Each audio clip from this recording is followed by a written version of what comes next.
महंगा हुआ चुनाव, खरबों रुपए का दांव। एक लोकसभा चुनाव कराने में देश कितने रुपए खर्च करता है? इस प्रश्न का जवाब आपको चौंका देगा। जवाब है हजारों करोड़ रुपए। आपने बिल्कुल सही सुना और आपको जानकर इससे भी ज्यादा हैरानी तब होगी जब 2024 के लोकसभा चुनाव में खर्च होने वाले धन का आंकड़ा जानेंगे। ये आंकड़ा 1 लाख करोड़ रुपए से भी ऊपर पहुंच गया है।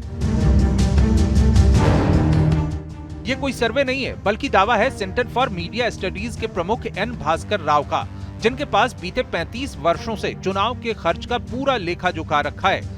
और उन्होंने सबसे ज्यादा चौंकाने वाला खुलासा ये किया है कि इस बार 96 करोड़ 60 लाख वोटर्स में से प्रति वोटर पर अनुमानित 1400 रुपए का खर्च आ रहा है। यानी इस बार चुनाव खर्च 2020 में हुए अमेरिकी राष्ट्रपति के चुनाव से भी ज्यादा हो रहा है। यह आंकड़ा कैसे मिला, इसका भी विश्लेषण हम आपको दिखाएंगे, लेकिन पहले खर्च के क्षेत्र समझ लीजिए। इसमें राजनीतिक दलों की बैठकों का खर्च, चुनावी रैलियों का खर्च, प्रत्याशियों का खर्च, सरकार का खर्च और चुनाव आयोग का खर्च शामिल है। और ये चुनाव महंगा इसलिए है क्योंकि इस चुनाव में सीएमएस ने 1,20,000 करोड़ रुपए के खर्च का अनुमान लगाया था, लेकिन जब इलेक्टोरल बॉन्ड का मुद्दा उठा तो ये खर्च बढ़कर 1,35,000 करोड़ रुपए तक पहुंच गया। और ये आकलन सिर्फ चुनाव तारीखों के ऐलान से 3-4 महीने पहले का है, यानी खर्च इससे भी ज्यादा हो सकता है। अब इसकी तुलना में 2020 में हुए अमेरिकन प्रेसिडेंट के चुनाव को देखें। नॉन प्रॉफिट ऑर्गेनाइजेशन OpenSecret.org के अनुसार 2020 में अमेरिकन प्रेसिडेंट के चुनाव में 1,20,000 करोड़ रुपए खर्च हुए थे और 2024 में भारत के आम चुनाव में ये खर्च 1,35,000 करोड़ रुपए होने का अनुमान लगाया गया है। अब खास बात यह है कि भारत में चुनाव प्रक्रिया और राजनीतिक दलों के खर्च के लिए एक सीमा तय है, लेकिन इस सीमा से कहीं ज्यादा खर्च हो रहा है। ऐसा क्यों, इसे भी समझ लीजिए। हमारा जो इंफ्रास्ट्रक्चर है, पोलिंग बूथ बनाए जाते हैं, उन पोलिंग बूथ पे भी खर्चा होता है, उस पर भी सिक्योरिटी है। और दूसरी बात, ये दुनिया में सबसे अच्छा प्रबंधन अगर देखा गया है तो इलेक्शन कमीशन की तरफ से हमारे वोटर्स को दी जाती फैसिलिटीज और सारे ऑफिसर्स का केयरिंग होता है। इसीलिए हमारे यहाँ देश में इसका जो खर्चा है वो बढ़ जाता है। अब सीएमएस का दावा है कि इस पूरे खर्च में 30% हिस्सा मीडिया कैंपेन समेत प्रचार के सभी मंचों पर खर्च हो रहा है, जबकि इसके पूर्व हुआ खर्च इससे भी ज्यादा चौंकाने वाला था।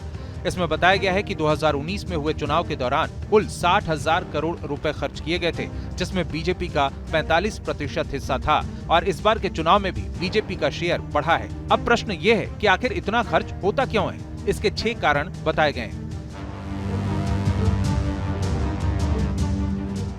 पहला है लंबे समय तक चुनाव पूर्व की गतिविधियां, दूसरा है अमीर प्रत्याशियों का मैदान में दबदबा, तीसरा है राजनीतिक क्रॉसओवर में मंडी फिनोमिना, चौथा है कई चैनल्स के जरिए हेरफेर, पांचवा है निष्पक्षता की कमी और छठा है सत्ताधारी की तरफ सत्ता की गतिशीलता।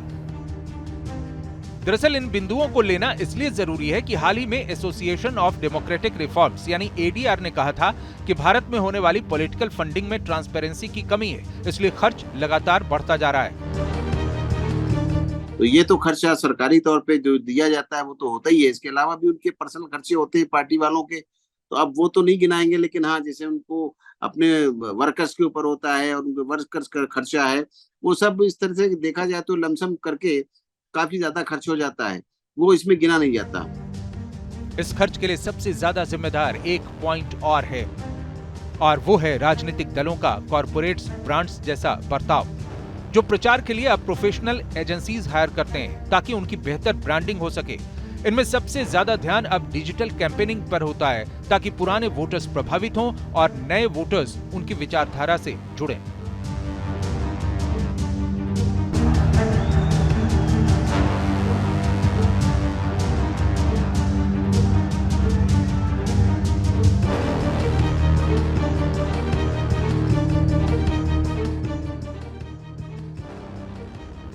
महंगा हुआ चुनाव, खरबों रुपए का दांव।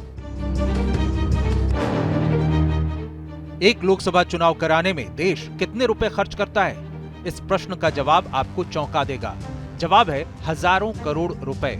आपने बिल्कुल सही सुना और आपको जानकर इससे भी ज्यादा हैरानी तब होगी जब 2024 के लोकसभा चुनाव में खर्च होने वाले धन का आंकड़ा जानेंगे। ये आंकड़ा 1 लाख करोड़ रुपए से भी ऊपर पहुंच गया है। ये कोई सर्वे नहीं है बल्कि दावा है सेंटर फॉर मीडिया स्टडीज के प्रमुख एन भास्कर राव का, जिनके पास बीते 35 वर्षों से चुनाव के खर्च का पूरा लेखा जोखा रखा है। और उन्होंने सबसे ज्यादा चौंकाने वाला खुलासा ये किया है कि इस बार 96 करोड़ 60 लाख वोटर्स में से प्रति वोटर पर अनुमानित 1400 रुपए का खर्च आ रहा है। यानी इस बार चुनाव खर्च 2020 में हुए अमेरिकी राष्ट्रपति के चुनाव से भी ज्यादा हो रहा है। यह आंकड़ा कैसे मिला, इसका भी विश्लेषण हम आपको दिखाएंगे, लेकिन पहले खर्च के क्षेत्र समझ लीजिए। इसमें राजनीतिक दलों की बैठकों का खर्च, चुनावी रैलियों का खर्च, प्रत्याशियों का खर्च, सरकार का खर्च और चुनाव आयोग का खर्च शामिल है। और ये चुनाव महंगा इसलिए है क्योंकि इस चुनाव में सीएमएस ने 1,20,000 करोड़ रुपए के खर्च का अनुमान लगाया था, लेकिन जब इलेक्टोरल बॉन्ड का मुद्दा उठा तो ये खर्च बढ़कर 1,35,000 करोड़ रुपए तक पहुंच गया। और ये आकलन सिर्फ चुनाव तारीखों के ऐलान से 3-4 महीने पहले का है, यानी खर्च इससे भी ज्यादा हो सकता है। अब इसकी तुलना में 2020 में हुए अमेरिकन प्रेसिडेंट के चुनाव को देखें। नॉन प्रॉफिट ऑर्गेनाइजेशन OpenSecret.org के अनुसार 2020 में अमेरिकन प्रेसिडेंट के चुनाव में 1,20,000 करोड़ रुपए खर्च हुए थे और 2024 में भारत के आम चुनाव में ये खर्च 1,35,000 करोड़ रुपए होने का अनुमान लगाया गया है। अब खास बात यह है कि भारत में चुनाव प्रक्रिया और राजनीतिक दलों के खर्च के लिए एक सीमा तय है, लेकिन इस सीमा से कहीं ज्यादा खर्च हो रहा है। ऐसा क्यों, इसे भी समझ लीजिए। हमारा जो इंफ्रास्ट्रक्चर है, पोलिंग बूथ बनाए जाते हैं, पोलिंग बूथ पे भी खर्चा होता है, उस पर भी सिक्योरिटी है। और दूसरी बात, ये दुनिया में सबसे अच्छा प्रबंधन अगर देखा गया है तो इलेक्शन कमीशन की तरफ से हमारे वोटर्स को दी जाती फैसिलिटीज और सारे ऑफिसर्स का केयरिंग होता है। इसीलिए हमारे यहाँ देश में इसका जो खर्चा है वो बढ़ जाता है। अब सीएमएस का दावा है कि इस पूरे खर्च में 30% हिस्सा मीडिया कैंपेन समेत प्रचार के सभी मंचों पर खर्च हो रहा है, जबकि इसके पूर्व हुआ खर्च इससे भी ज्यादा चौंकाने वाला था।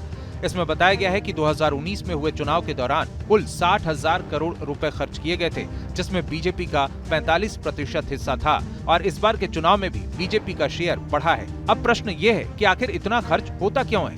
इसके 6 कारण बताए गए हैं। पहला है लंबे समय तक चुनाव पूर्व की गतिविधियां, दूसरा है अमीर प्रत्याशियों का मैदान में दबदबा, तीसरा है राजनीतिक क्रॉसओवर में मंडी फिनोमिना, चौथा है कई चैनल्स के जरिए हेरफेर, पांचवा है निष्पक्षता की कमी और छठा है सत्ताधारी की तरफ सत्ता की गतिशीलता। दरअसल इन बिंदुओं को लेना इसलिए जरूरी है कि हाल ही में एसोसिएशन ऑफ डेमोक्रेटिक रिफॉर्म्स यानी एडीआर ने कहा था कि भारत में होने वाली पॉलिटिकल फंडिंग में ट्रांसपेरेंसी की कमी है, इसलिए खर्च लगातार बढ़ता जा रहा है। तो ये तो खर्चा सरकारी तौर पे जो दिया जाता है वो तो होता ही है। इसके अलावा भी उनके पर्सनल खर्चे होते हैं पार्टी वालों के, तो अब वो तो नहीं गिनाएंगे, लेकिन हाँ जैसे उनको अपने वर्कर्स के ऊपर होता है और उनके वर्कर्स का खर्चा है, वो सब इस तरह से देखा जाए तो लमसम करके काफी ज्यादा खर्च हो जाता है, वो इसमें गिना नहीं जाता। इस खर्च के लिए सबसे ज्यादा जिम्मेदार एक पॉइंट और है, और वो है राजनीतिक दलों का कॉर्पोरेट्स ब्रांड्स जैसा बर्ताव, जो प्रचार के लिए अब प्रोफेशनल एजेंसीज हायर करते हैं ताकि उनकी बेहतर ब्रांडिंग हो सके। इनमें सबसे ज्यादा ध्यान अब डिजिटल कैंपेनिंग पर होता है ताकि पुराने वोटर्स प्रभावित हों और नए वोटर्स उनकी विचारधारा से जुड़ें।